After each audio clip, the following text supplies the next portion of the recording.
साथियों, बिहार पुलिस सिपाही नई भर्ती 2026 के लिए आज हमारा सेट नंबर 10 चलेगा। इससे पहले टोटल आपका 9 सेट कंप्लीट हो चुका है। सभी का प्लेलिस्ट बना हुआ है, आप लोग जाकर देख सकते हैं। और इस क्लास का समय है रात 8:30 बजे से। और जो भी साथी चैनल पर पहली बार आए हैं, आप लोग चैनल को जरूर सब्सक्राइब कर लीजिए ताकि बिहार पुलिस सिपाही से संबंधित आपका एक भी वीडियो छूटे ना। तो इस सेट का पहला क्वेश्चन देखिए, निम्नलिखित तत्वों में कौन अशुद्धता के रूप में पिग आयरन में सर्वाधिक मात्रा में पाया जाता है? फास्फोरस, मैग्नीज, कार्बन या फिर डी सिलिकॉन। चलिए क्वेश्चन नंबर 1 के लिए आप लोग आंसर बताइए। बहुत ही शानदार क्वेश्चन है।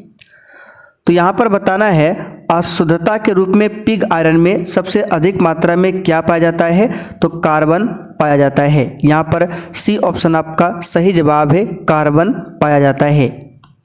चलिए आगे बढ़ते हैं। क्वेश्चन नंबर देखिए दूसरा, घरेलू विद्युत परिपथ में उदासीन तार जिसे न्यूट्रल वायर भी बोला जाता है, इसका रंग सामान्यतः कैसा होता है? एक भी क्वेश्चन को आपको छोड़ना नहीं है। प्रत्येक प्रश्न का आंसर आपको नीचे लाइव चैट में या फिर कमेंट बॉक्स में बताना है।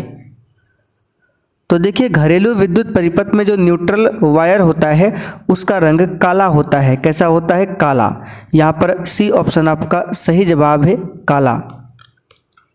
चलिए आगे देखते हैं। क्वेश्चन नंबर तीसरा, श्वसन किस प्रकार की रासायनिक अभिक्रिया है?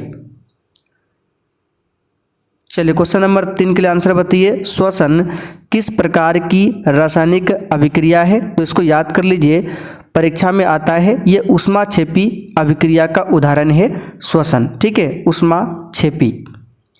चलिए आगे बढ़ते हैं। क्वेश्चन नंबर देखिए 4, टूथपेस्ट की प्रकृति सामान्यतः कैसी होती है? और कल आपका क्लास बंद था, ठीक है, हमने परसों ही आपको बता दिया था। आज से फिर से आपका क्लास स्टार्ट होता है। तो साथियों, टूथपेस्ट की प्रकृति सामान्यतः क्षारीय होती है। कैसी होती है? क्षारीय। यहाँ पर बी ऑप्शन आपका सही आंसर है। और साथियों, बिहार पुलिस सिपाही के लिए आपका बैच स्टार्ट हो चुका है। यहाँ पर देख सकते हैं, जिन्होंने अभी तक ज्वाइन नहीं किया है, ये हमारा व्हाट्सएप नंबर है, इस पर मैसेज करके बता सकते हैं। बाकी बैच में क्या क्या मिलेगा सब कुछ यहाँ पर लिखा हुआ है। चलिए आगे देखिए। क्वेश्चन नंबर देखिए 5, कौन सी अधातु विद्युत की सुचालक होती है?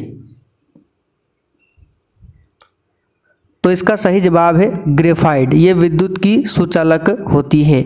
बी ऑप्शन आपका सही है। ग्रेफाइट जो होता है कार्बन का ही एक अपर रूप है।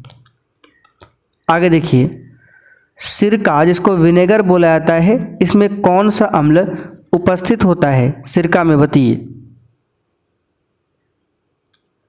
तो साथियों, सिरका में एसिटिक अम्ल उपस्थित होता है। कौन सा अम्ल? एसिटिक अम्ल। और एसिटिक अम्ल का सूत्र क्या होता है? तो CH3COOH, ये एसिटिक अम्ल का सूत्र है। अगला क्वेश्चन देखिए, मानव शरीर में पित्त रस का निर्माण कहाँ पर होता है? तो साथियों, मानव शरीर में पित्त रस का निर्माण जो है यकृत यानी कि लीवर में होता है। यहाँ पर बी ऑप्शन आपका सही जवाब है, यकृत, लीवर। अगला क्वेश्चन, अलैंगिक प्रजनन की वह विधि जिसमें जीव का शरीर 2 भागों में विभाजित होकर नए जीव को जन्म देता है, क्या कहलाती है? तो इसे कहते हैं द्विखंडन। ठीक है, सी ऑप्शन यहाँ पर आपका सही जवाब है, द्विखंडन कहलाएगा। आगे देखिए, मैंग्रोव का सबसे अधिक विस्तार कहाँ पर है? जो मैंग्रोव वन है, इसका सबसे अधिक विस्तार कहाँ पर है? तो याद कर लीजिए, पूछा गया एग्जाम में है, सुंदरवन में। कहाँ पर है? सुंदरवन में। बी ऑप्शन यहाँ पर आपका सही है, ध्यान रखिएगा। सुंदरवन को साल 1984 में नेशनल पार्क घोषित किया गया था। सुंदरवन जो है भारत और बांग्लादेश में स्थित है। नेक्स्ट क्वेश्चन, मुंबई हाई क्यों प्रसिद्ध है? और इस सेट में आपका क्या स्कोर बनता है सेशन के लास्ट में कमेंट करके बताना है। तो साथियों, खनिज तेल हेतु प्रसिद्ध है मुंबई हाई। ठीक है, मुंबई हाई को बॉम्बे हाई के नाम से भी जाना जाता है। आगे बढ़ते हैं, क्वेश्चन नंबर देखिए 11। भारत को कुल कितने डाक क्षेत्रों में बांटा गया है? और देखिए जो भी साथी चैनल पर पहली बार आए हैं आप लोग चैनल को जरूर सब्सक्राइब कर लीजिए ताकि बिहार पुलिस कांस्टेबल से संबंधित आपका एक भी वीडियो मिस ना हो। तो साथियों भारत को टोटल 9 डाक क्षेत्रों में बांटा गया है। डी ऑप्शन यहाँ पर आपका सही जवाब है। भारतीय डाक विभाग की स्थापना कब हुई थी? 1 अक्टूबर 1854 को। अच्छा, अगर आपसे पूछे विश्व डाक दिवस कब मनाया जाता है तो 9 अक्टूबर को मनाया जाता है विश्व डाक दिवस। नेक्स्ट क्वेश्चन देखिए 12। बिहार में अति जल दोहन से किस तत्व का संकेंद्रण बढ़ा है? इसका आंसर है आर्सेनिक का। बी ऑप्शन सही है, आर्सेनिक। नेक्स्ट क्वेश्चन देखिए, भारतीय संविधान में मौलिक कर्तव्य किस देश से लिया गया है? तो साथियों मौलिक कर्तव्य को रसिया देश के संविधान से लिया गया है। टोटल 11 मौलिक कर्तव्य है। कितना है? 11। आगे बढ़ते हैं, क्वेश्चन नंबर देखते हैं 14। अच्छा, मौलिक कर्तव्य की बात करें तो इसको किस भाग में रखा गया है? तो भाग 4A में रखा गया है और अनुच्छेद 51A में रखा गया है मौलिक कर्तव्य को। अगला क्वेश्चन देखिए 14 नंबर। भारत के मुख्य न्यायाधीश की नियुक्ति कौन करता है? तो ये क्वेश्चन शायद हमने आपको पहले भी बता रखा है। भारत के मुख्य न्यायाधीश की नियुक्ति भारत के राष्ट्रपति करते हैं। यहाँ पर पहला ऑप्शन आपका सही जवाब है। अच्छा, भारत का जो राष्ट्रपति है तो राष्ट्रपति पद के बारे में किस अनुच्छेद में बताया गया है? तो अनुच्छेद 52 में राष्ट्रपति पद के बारे में बताया गया है। और राष्ट्रपति द्वारा जो शपथ लिया जाता है उसके बारे में आर्टिकल 60 में बताया गया है। आगे बढ़ते क्वेश्चन नंबर देखिए 15। भारतीय राष्ट्रीय कांग्रेस की स्थापना किस वर्ष हुई और इसके संस्थापक कौन थे? तो इसकी स्थापना 1885 में हुआ था बम्बई में और इसके संस्थापक थे A.O. ह्यूम।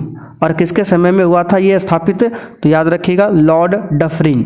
लॉर्ड डफरिन के समय में भारतीय राष्ट्रीय कांग्रेस की स्थापना होती है। और भारतीय राष्ट्रीय कांग्रेस का प्रथम अधिवेशन कब हुआ था? तो 1885 में। और अध्यक्ष कौन बने थे? Womesh Chandra Banerjee. Next question, vernacular press act किस वायसराय के समय में पारित हुआ? तो ये पारित हुआ था लॉर्ड लिटन के समय में 1878 में पारित हुआ था। ठीक है। अच्छा, वर्नाक्युलर प्रेस एक्ट को रद्द किसने किया था? तो लॉर्ड रिपन ने रद्द किया था 1882 में। तो दोनों क्वेश्चन को ध्यान रखिएगा। जनसंख्या में बच्चों की अधिक संख्या किसका परिणाम है? तो साथ ये उच्च जन्म दर का परिणाम है, उच्च जन्म दर। ठीक है। आगे बढ़ते हैं, क्वेश्चन नंबर 18। मराठा समाचार पत्र किस भाषा से संबंधित था? तो ये अंग्रेजी भाषा से संबंधित था। बाल गंगाधर तिलक का नाम आपने सुना होगा। तो बाल गंगाधर तिलक ने अंग्रेजी भाषा में मराठा समाचार पत्र आरंभ किया था, मराठा। और एक समाचार पत्र था केसरी। ठीक है, केसरी। आगे बढ़ते क्वेश्चन 19। भारत की जीडीपी में कौन सा क्षेत्र महत्वपूर्ण योगदान देता है? तो कौन सा क्षेत्र है? तो यहाँ पे इसका आंसर हो जाएगा विनिर्माण, ऑप्शन के हिसाब से। ठीक है, ऑप्शन के हिसाब से भारत की जीडीपी के विनिर्माण क्षेत्र महत्वपूर्ण योगदान देता है।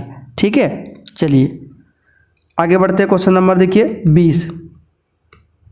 1913 में हिंदुस्तान गदर पार्टी का मुख्यालय कहाँ स्थित था? ऐसे तो भारत की जीडीपी में सबसे अधिक योगदान किसका है? तो तृतीय क्षेत्र, सेवा क्षेत्र का। लेकिन ऑप्शन में नहीं है, तो विनिर्माण यहाँ पे आंसर बता सकते हैं। इसका आंसर है सैन फ्रांसिस्को में गदर पार्टी की स्थापना होती है। ठीक है, 1913 में। आगे देखिए 21। महावीर स्वामी को जीन के नाम से जाना जाने लगा। जीन का क्या अर्थ है? जीन का अर्थ है विजेता, फर्स्ट ऑप्शन यहाँ पर आपका सही है। महावीर स्वामी के बचपन का नाम वर्धमान था, क्या था? वर्धमान। महावीर ने अपना उपदेश किस भाषा में दिया था? तो प्राकृत यानी कि अर्धमागधी भाषा में दिया था। नेक्स्ट क्वेश्चन, बीमा विनियामक एवं विकास प्राधिकरण का मुख्यालय कहाँ स्थित है? तो ये हैदराबाद में, कहाँ पर है? हैदराबाद में।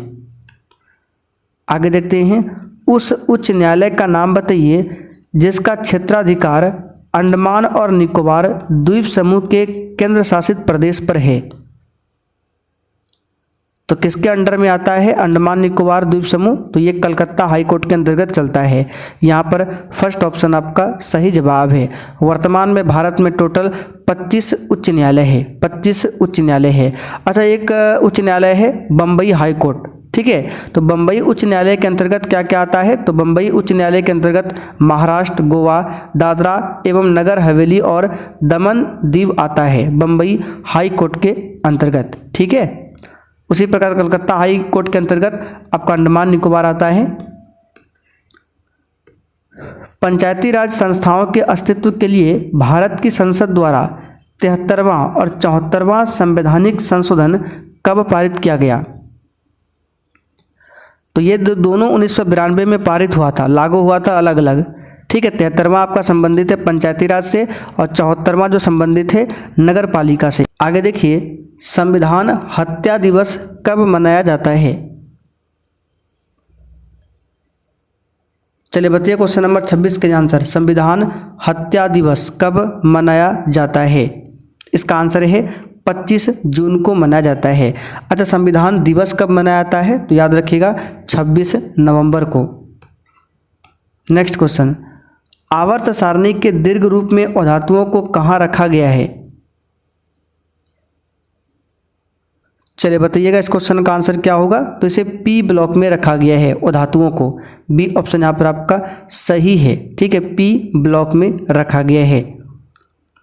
नेक्स्ट क्वेश्चन, जब मैग्नीशियम रिबन को हवा में जलाया जाता है तो कौन सा उत्पाद बनता है? तो यहाँ पर इसका सही जवाब क्या होगा?